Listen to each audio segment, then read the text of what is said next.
दोस्तों 2024 में सावन का महीना कब है और कितने सोमवार पढ़ेंगे, सावन की समाप्ति कब है तथा रक्षाबंधन कब है और व्रत का पालन कैसे करें, व्रत में कौन सी चीजें नहीं खानी चाहिए और एक ऐसा उपाय हम इस वीडियो में बताएंगे जिससे आपकी भोले बाबा की कृपा से 7 जन्मों की परेशानी भी दूर हो जाएगी। जानिए सब कुछ इस वीडियो में। सबसे पहले सुंदर सी इस वीडियो को लाइक करके कमेंट में लिख दें हर हर महादेव, ओम नमः शिवाय। दोस्तों सावन का महीना शिव भक्तों के लिए प्यार की सौगात लेकर आता है। यही वो महीना है जिसे हम प्यार का महीना भी कहते हैं। पक्षियों की चहचहाहट मधुर संगीत में बदल जाती है, वर्षा ऋतुओं का आगमन होता है, प्रकृति जगमग्न हो जाती है, खूबसूरत शब्दों में आपस में बातें करती है। साथ ही साथ शिव भक्त बड़े जोरों शोरों के साथ सावन के महीने का बड़ी ही बेसब्री से इंतजार करते हैं। सावन में भगवान शिव धरती पर आकर अपने हर भक्त के घर में वास करते हैं और उनकी सच्ची भक्ति से धन धान्य करते हैं। सावन का हर एक दिन बहुत ही शुभ माना जाता है। हर दिन पवित्र होता है, हर दिन भगवान शिव की पूजा की जाती है। लेकिन सोमवार के व्रत की बात ही कुछ और होती है। पवित्र और शुभ दिन होता है सोमवार का दिन। इस दिन व्रतधारी व्रत रखकर संपूर्ण फलों की प्राप्ति करते हैं और अगले दिन सावन के पवित्र महीने में फिर से सोमवार के व्रत के आने की कामना करते हैं ताकि सावन में हम व्रत का फिर से संपूर्ण पालन और फल प्राप्त कर सकें। दोस्तों आपको बता दें, इस बार सावन का महीना 2024 22 जुलाई और सोमवार के दिन पड़ेगा। सावन की समाप्ति होगी 19 अगस्त के दिन और सावन के आखिरी सोमवार के दिन ही 19 अगस्त यानी सोमवार के दिन ही रक्षाबंधन का त्योहार भी मनाया जाएगा। दोस्तों अब जानते हैं सावन के इस पवित्र महीने में कितने सोमवार पढ़ेंगे और आपको कितने व्रत रखने हैं। आइए जानते हैं। सावन मास का पहला दिन 22 जुलाई दिन सोमवार है। पहले ही दिन सावन में सोमवार पड़ने से 4 चांद लग गए हैं। सावन का दूसरा सोमवार व्रत 29 जुलाई दिन सोमवार है। तीसरा सोमवार व्रत 5 अगस्त। सावन का पवित्र चौथा व्रत 12 अगस्त के दिन पड़ेगा और 19 अगस्त को 5वां सोमवार है। दोस्तों ऐसे में कुल मिलाकर 5 सोमवार पढ़ेंगे और अंत में 19 अगस्त यानी सोमवार के दिन सावन समाप्त हो जाएंगे। दोस्तों ऐसे में हम जानते हैं सावन के इस पवित्र महीने में कौन सी गलती नहीं करनी चाहिए जिससे कि शिव नाराज ना हो। और सावन व्रत में ये फल तो कभी मत खाना नहीं तो भगवान भोले बाबा आपसे क्रोधित हो सकते हैं, आपका व्रत टूट सकता है। आइए जानते हैं कुछ ऐसी सावधानियां जिसे भूल कर भी नहीं करना चाहिए। दोस्तों नंबर 1, शास्त्रों में कहा गया है कि व्रतधारी को उधार मांगकर फल आदि नहीं खाने चाहिए, इससे पाप लगता है और व्रत अधूरा रह जाता है। सोमवार का व्रत हो या कोई भी व्रत क्यों ना हो, पड़ोसियों से मांगकर भी व्रत आदि में फल वगैरह नहीं खाने चाहिए। व्रत में उधार मांगकर खाने से व्यक्ति का व्रत झूठा हो जाता है। ईश्वर की शरण में आने पर व्यक्ति को झूठ नहीं बोलना चाहिए, कर्ज नहीं लेना चाहिए, चुगली आदि नहीं करनी चाहिए, उधार मांगकर भी नहीं खाना चाहिए। अगर आपको कोई अपनी मर्जी से खाने के लिए व्रत में कुछ देता है तो उसे आप खा सकते हैं, लेकिन व्रत में कम से कम उधार मांगकर फल आदि नहीं खाना चाहिए। इससे पाप लगता है और व्यक्ति की पवित्रता भंग हो जाती है। दोस्तों नंबर 2, सोमवार का व्रत हो या सावन का व्रत आपको नाशपाती नहीं खाना चाहिए। दरअसल इस फल का नाम नाश यानी नाश करने वाला होता है, इसलिए इस फल को व्रत में नहीं खाना चाहिए। व्रत आदि को छोड़कर किसी और दिन आप कभी भी खा सकते हैं, लेकिन अगर जिस दिन आपका व्रत हो उस दिन नाशपाती का सेवन नहीं करना चाहिए। भगवान को भी नाशपाती नहीं चढ़ाना चाहिए। दोस्तों नंबर 3, कुत्तू या सिंगाड़े का आटा खाने से भी आपका व्रत टूट सकता है। आपको बता दें लंबे समय से रखा हुआ आटा आपका व्रत भंग कर सकता है। दरअसल पुराने आटे में घून आदि कीड़े वगैरह पड़ जाते हैं जो ठीक तरह से दिखाई भी नहीं देते। ऐसा आटा खाने पर दरअसल आप मांस का सेवन करते हैं और व्रत में कीड़े खाना घोर पाप के बराबर माना गया है और आपका व्रत भी भंग हो जाता है। व्रत में ताजा आटा खाना चाहिए। लंबे समय से रखे हुए आटे में कीड़े पड़ जाते हैं, ऐसा कभी न करें। व्रत हमेशा शुद्धता में ही रखना चाहिए। सावन का महीना बड़ा ही पवित्र महीना माना गया है, इसीलिए ये 5 चीजें भगवान शंकर के पास कभी न रखे। तो चलिए जानते हैं। दोस्तों नंबर 1, जहां रखा हो शिवलिंग या महादेव की कोई भी प्रतिमा तो वहां पर भूल कर भी चप्पल जूते लेकर नहीं जाना चाहिए। जरा सोचिए, जब आपके कमरे में कोई चप्पल लेकर प्रवेश करता है तो आपको कितना क्रोध आता है। इसी कारण महादेव भी आपसे नाराज हो जाते हैं और आपको मिलने वाला फल नष्ट हो जाता है। ऐसे में मंदिर में नंगे पांव ही प्रवेश करना चाहिए, क्योंकि चमड़े की चप्पल हमेशा अशुद्ध रहती है, इससे देव शक्ति नाराज होती है। दोस्तों नंबर 2, अक्सर महिलाओं को मासिक धर्म आ जाता है और वो बिना किसी को बताए पूजा पाठ कर लेती है, जो कि शास्त्रों में वर्जित माना गया है। इस समय महिलाओं को जानकर भी अनजान नहीं बनना चाहिए। अगर आपको मासिक पीड़ा है तो घर के बने मंदिर में या बाहर बने मंदिर में कभी प्रवेश नहीं करना चाहिए। इससे देव शक्तियां नाराज होकर आपसे क्रोधित हो सकती है। ऐसे समय में शिवलिंग को छूना घोर पाप के बराबर माना गया है। जरा सोचिए, ऐसी अवस्था में जब महिला को बुरा लगता है तो ईश्वर को कितना बुरा लगेगा। इसीलिए महिलाओं को ऐसी अवस्था में मंदिर यात्रा, घर में पूजा पाठ, भगवान की प्रतिमा को छूना या तुलसी में पानी भी नहीं डालना चाहिए।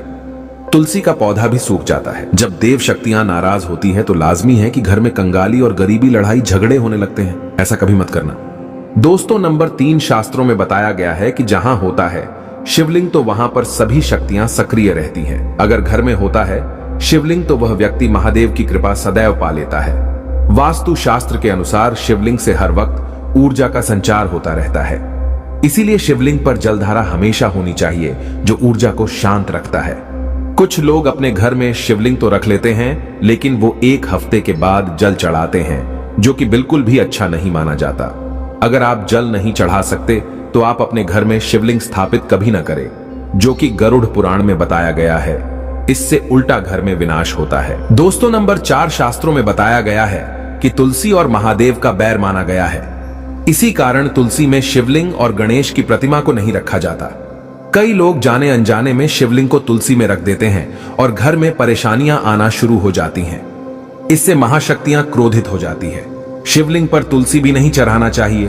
तुलसी में और शिवलिंग में कुछ दूरी होनी चाहिए। दोस्तों, नंबर 5, घर का मंदिर या बाहर का मंदिर। किसी भी मंदिर में ऐसे व्यक्ति को प्रवेश नहीं करना चाहिए जिसने स्त्री प्रसंग अर्थात संभोग किया हो या उसने मांस खाया हो। अगर आप शारीरिक रूप से गंदे हैं तो मंदिर के आसपास भी नहीं जाना चाहिए। घर के बने मंदिर में कोई कपड़ा आदि डाल देना चाहिए। जरा आप ही सोचिए, क्या आप मांस खाकर या स्त्री के साथ शारीरिक संबंध बनाकर भगवान के पास जाएंगे और क्या वो आपसे प्रसन्न होंगे? बिल्कुल भी नहीं। वो आपसे क्रोधित हो सकते हैं और आपसे नाराज हो जाएंगे। शास्त्रों में इसे घोर पाप माना गया है। इससे व्यक्ति नरक में जाता है।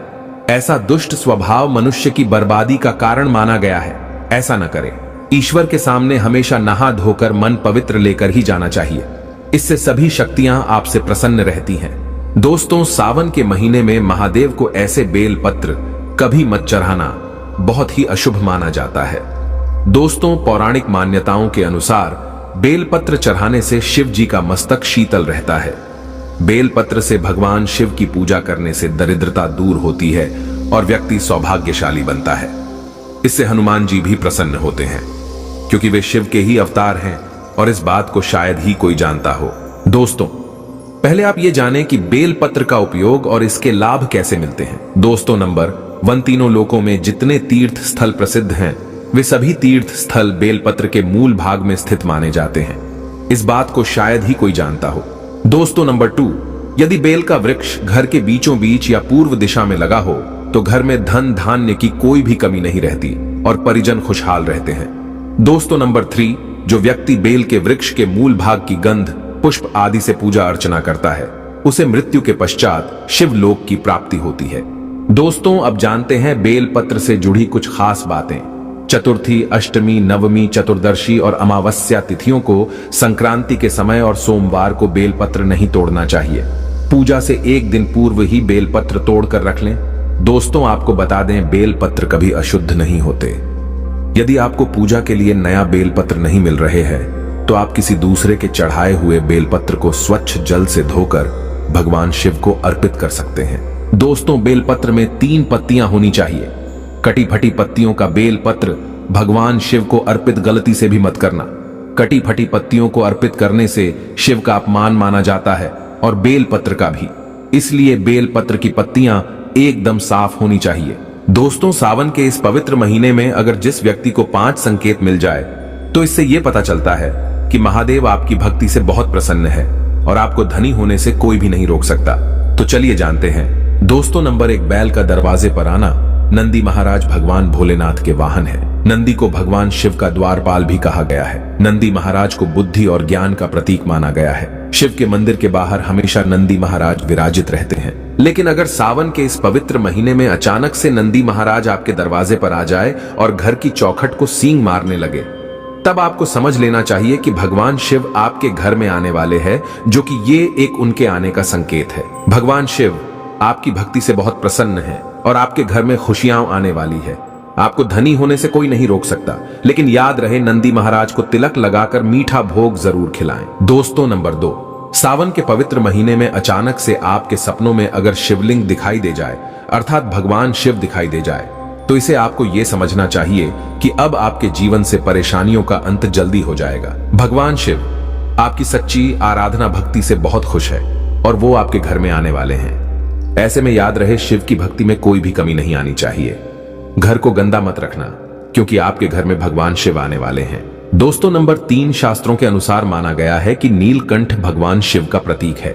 अगर आपके घर में सावन के महीने में नीलकंठ छत पर आकर बैठ जाए तो उसे भूल कर भी मत भगाना, क्योंकि यह भगवान शिव का प्रतीक माना गया है।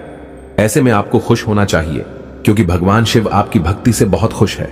शास्त्रों में बताया गया है कि नीलकंठ अगर मनुष्य के घर पर आकर बैठ जाए तो साक्षात घर में महाशिव के आने के संकेत माने गए हैं। अब आपके बुरे दिन जाने वाले हैं। कहते हैं श्री राम ने इस पक्षी के दर्शन करने के बाद ही रावण पर विजय प्राप्त की थी। दोस्तों, नंबर 4, सावन के पवित्र महीने में अचानक से घर में काला सांप निकल आए तो बहुत ही शुभ माना गया है। इसे बिल्कुल भी न मारे, यह भगवान शिव के आने का संकेत है।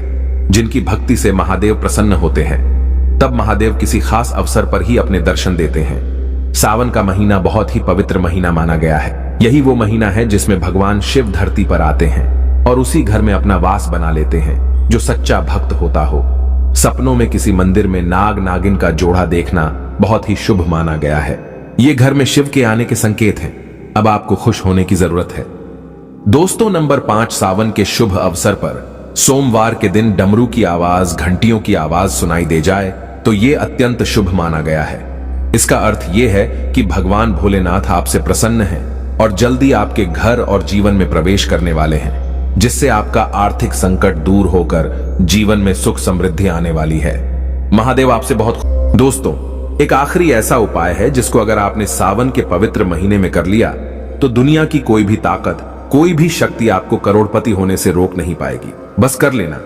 यह उपाय सावन बार बार नहीं आता है। उपाय जरूर करना। इस समय भगवान शिव सक्रिय अवस्था में होते हैं।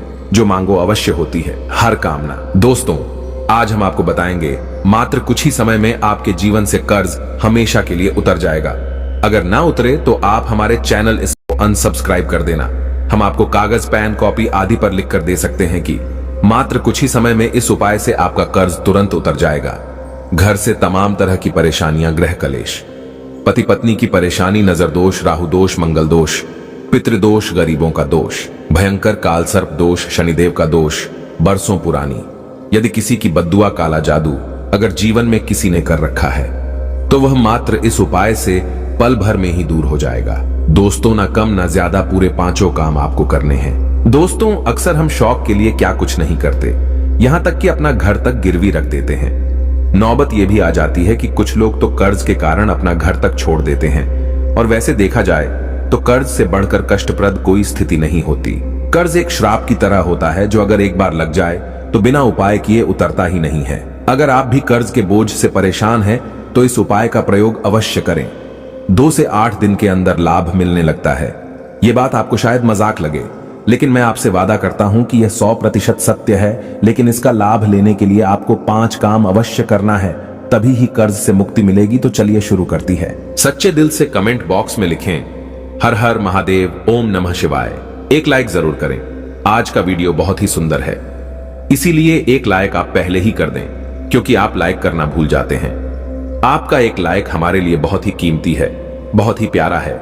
इसीलिए सावन के पवित्र महीने में भगवान शिव के लिए एक लाइक तो बनता है। दोस्तों, 5 कामों में सबसे पहला काम है, सबसे पहला उपाय है पक्षी।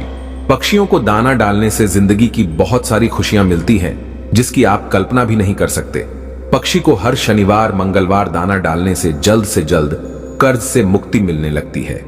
शिव पुराण के अनुसार भगवान शिव कहते हैं, यदि व्यक्ति के जीवन में कर्ज हो तो उसी समय उस व्यक्ति को पक्षी को दाना डालना चाहिए तथा पानी पिलाना चाहिए। भगवान शिव कहते हैं, माटी के प्याले में जिस पक्षी को पानी पिलाया जाता है तो उस व्यक्ति की 7 पीढ़ियां कभी कर्ज नहीं भोगती। माता पार्वती भगवान शिव से कहती हैं, हे महादेव, यदि पिछले जन्म का कर्ज वह अगले जन्म में चुकाना चाहे तो उस मनुष्य को क्या करना चाहिए।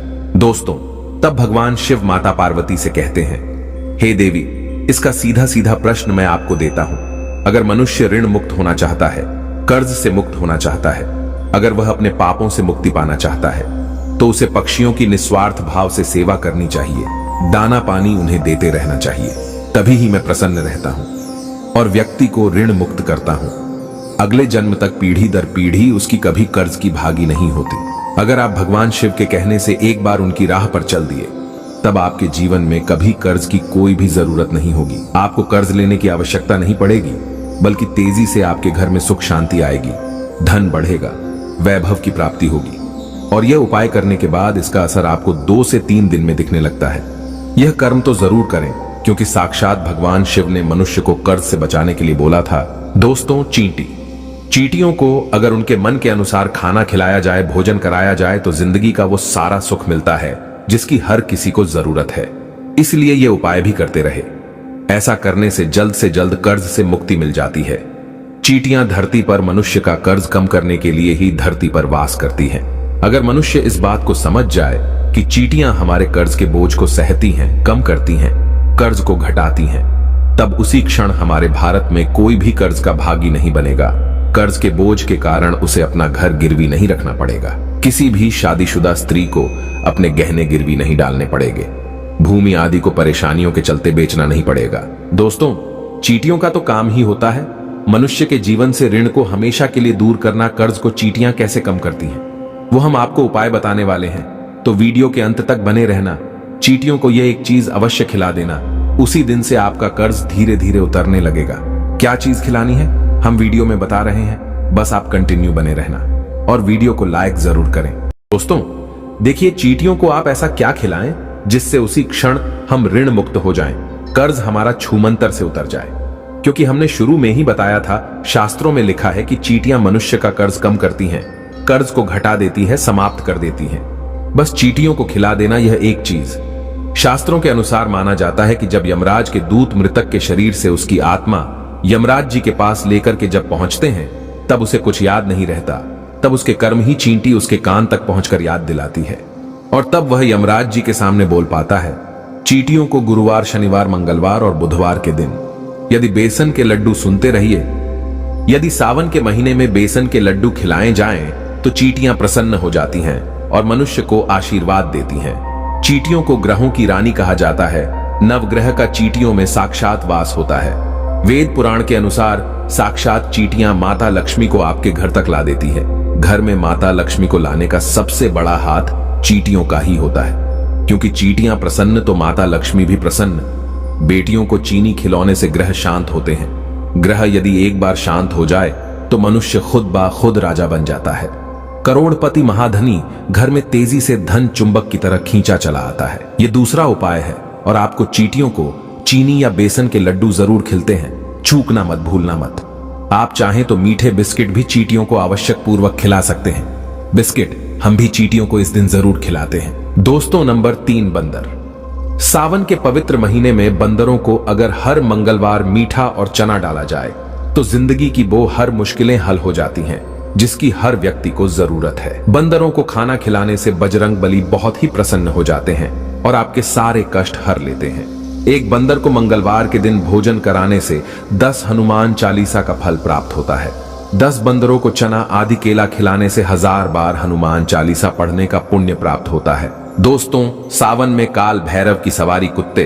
अगर कुत्तों को मीठे बिस्कुट खिलाए जाए तो कर्ज से मुक्ति तो मिलती ही है, साथ ही साथ घर में लड़ाई, झगड़े आदि और नकारात्मक ऊर्जा भी नष्ट हो जाती है। इसीलिए ये उपाय भी करते रहे। भगवान शिव को पशुपतिनाथ यूं ही नहीं कहा जाता, इसीलिए काल भैरव की सवारी कुत्ते को भोजन अवश्य कराएं सावन में। दोस्तों, अब बात करते हैं नंबर 5, गाय। दोस्तों, शायद आप जानते नहीं, गाय में सारे देवी देवताओं का वास होता है और इन्हें इसी कारण गाय माता के नाम से भी जाना जाता है। अगर हम गाय को पहली रोटी खिलाएं तो इसका असर आपको उसी दिन से ही दिखने लगता है। और धीरे धीरे हमारे सारे समस्याएं खत्म हो जाती हैं। अगर आपको किसी बात का भय लगता है या फिर कोई चिंता सता रही है तो ऐसे समय में सावन में आपको अपने सर के ऊपर से 7 बार 5 बेसन के लड्डू अपने सर के ऊपर से उतार कर किसी काले गाय को खिला दे।